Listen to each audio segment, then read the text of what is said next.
ಇಡೀ ರಾಷ್ಟ್ರದಲ್ಲಿ ಕೇಂದ್ರ ಸರ್ಕಾರ ರಾಜ್ಯ ಸರ್ಕಾರದ ಯೋಜನೆಗಳು ಕೆಲವಿರ್ತವೆ.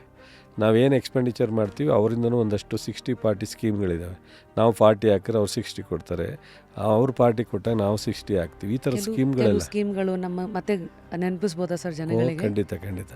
ನಮೀಗ ಕೃಷಿ ಭಾಗ್ಯ ಇದೆ ಮತ್ತು ಬೀಜ ನಿಗಮ ಅಂತ ಹೇಳಿದೆ. ನಾವು ಬೀಜ ಸಪ್ಲೈ ಮಾಡ್ತೀವಿ ಮತ್ತು ನಾವು ಗೊಬ್ಬರ ಕೊಡ್ತೀವಿ. ಗೊಬ್ಬರಕ್ಕೆ ಕೇಂದ್ರ ಸರ್ಕಾರ ಸಬ್ಸಿಡಿ ಕೊಡುತ್ತೆ.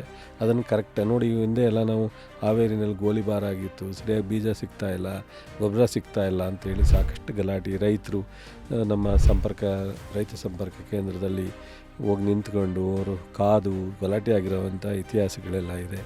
ಸೊ ಪೆಸ್ಟಿಸೈಡ್ ಏನಾಗುತ್ತೆ, ಅದನ್ನು ಯಾವ ಟೈಮ್ನಲ್ಲಿ ಬೆಳೆಗೆ ಪೆಸ್ಟಿಸೈಡನ್ನು ಹೊಡಿಬೇಕು ಆ ಟೈಮ್ನಲ್ಲಿ ಕರೆಕ್ಟಾಗಿ ಸಪ್ಲೈ ಮಾಡಿದ್ರೆ ಅವ್ರಿಗೆ ತೊಂದರೆ ಆಗುತ್ತೆ.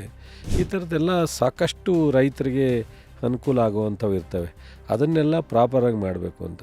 ಸೊ ಹಾಗಾಗಿ ಬಹುಶಃ ಈ ಒಂದು ಕಳೆದ ವರ್ಷ 23-24ರಲ್ಲಿ 100% ನಮ್ಮ ಕೇಂದ್ರದ ಏನು ಯೋಜನೆಗಳಿದ್ದಾವೆ 4 ಇನ್ಸ್ಟಾಲ್ಮೆಂಟಲ್ಲಿ ಕೊಡ್ತಾರೆ. 3 ತಿಂಗಳಿಗೆ ಒಂದೊಂದು ಇನ್ಸ್ಟಾಲ್ಮೆಂಟ್ ಕೊಡ್ತಾರೆ. ಇವೆರಡು ಹೇಳಿದ್ರಲ್ಲ. ಸೊ ಎಲ್ಲ ಇನ್ನೂ ಅನೇಕ ಕೇಂದ್ರದ ಯಾವುದೇ ಸ್ಕೀಮ್ ಇದ್ರೂ 4 ಇನ್ಸ್ಟಾಲ್ಮೆಂಟ್ ಕೊಡ್ತಾರೆ. ಪ್ರತಿ ಇನ್ಸ್ಟಾಲ್ಮೆಂಟನ್ನು ಈ ರಾಷ್ಟ್ರದಲ್ಲಿ 1-2-3 ರಾಜ್ಯ ಇರ್ಬೋದು, ಅದರಲ್ಲಿ ನಮ್ಮದೇ ಮೊದಲನೇ ರಾಜ್ಯ ಕೇಂದ್ರ ಸರ್ಕಾರದ ಎಲ್ಲ ಹಣವನ್ನು ಉಪಯೋಗಿಸಿ ಹೆಚ್ಚುವರಿಯಾಗಿ ಕಳೆದ ಬಾರಿ 300 ಕೋಟಿಯನ್ನು ನಾವು ಈ ರಾಜ್ಯದ ರೈತರಿಗೆ ಉಪಯೋಗಿಸಿದ್ವಿ. ಸೊ ರೈತರಿಗೆ ಎಲ್ಲ ಥರದ ನಾವು ಪ್ರತಿಯೊಂದರಲ್ಲೂ ಸಹ ಅವರಿಗೆ 50%, 40%, 60% ಸಬ್ಸಿಡಿ ಕೊಡ್ತಕ್ಕಂಥದ್ದು, ಸಹಾಯಧನ ಕೊಡ್ತಕ್ಕಂಥದ್ದು ಮಾಡ್ತೀವಿ. ಇದ್ರ ಜೊತೆಗೆ ಈ ಅಗ್ರಿಕಲ್ಚರ್ಗೆ ಅನುಕೂಲ ಆಗಲಿ ಅನ್ನೋ ದೃಷ್ಟಿಯಿಂದನೇ ಸಿದ್ದರಾಮಯ್ಯನವರು ಈ ಸಾರಿ ಬಡ್ಡಿ ರಹಿತ ನೋಡಿ 2 ರೂಪಾಯಿ ಬಡ್ಡಿ ತಗೋತಾರೆ, ಕೆಲವರು 10 ರೂಪಾಯಿ ಬಡ್ಡಿ ತಗೊಂಡ್ರು, ಅದ್ಯಾವುದೋ ಸಂಘದವರು ಬಡ್ಡಿ ತಗೊಂಡು ಮನೆ ಹತ್ರ ಹೋದ್ರು, ಆತ್ಮಹತ್ಯೆ ಮಾಡ್ಕೊಂಡ್ರು, ಇವೆಲ್ಲ ಪತ್ರಿಕೆಯಲ್ಲಿ ನೋಡ್ತಿರ್ತೀವಿ ನಾವು. ಅದಕ್ಕೇ ನಾವು 5 ಲಕ್ಷದವರೆಗೂ ಒಬ್ಬ ರೈತ ಬಡ್ಡಿ ಇಲ್ಲದೇ ಕೊಡ್ತೀವಿ. ಬಡ್ಡಿ ಇಲ್ಲ ಅವರಿಗೆ.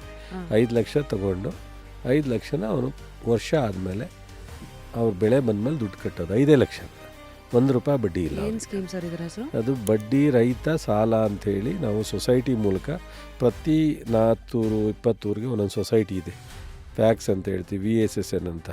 ಸೊ ಆ ಸೊಸೈಟಿ ಮೂಲಕ ಸೊ ಈ ಬಡ್ಡಿನ ನಮ್ಮ ಜನಕ್ಕೆ ಗೊತ್ತಿಲ್ಲ. ಅದೇನೋ ಸೊಸೈಟಿಯವ್ರು ಕೊಡ್ತಾರೆ ಅಂತ ಕಣೆಯ ಬಡ್ಡಿ ಇಲ್ಲದೆ ಇರೋ ಸಾಲ ಅಂತ. ಅವ್ರು ಕೊಡಲ್ಲ. ಸಿದ್ದರಾಮಯ್ಯನವ್ರ ಸರ್ಕಾರ, ಕಾಂಗ್ರೆಸ್ ಸರ್ಕಾರ, ಇವತ್ತು ನಾವೆಲ್ಲರೂ ಸಹ ಆ ಬಡ್ಡಿನ ರೈತರ ಪರವಾಗಿ ನಾವು ಕಟ್ತೀವಿ.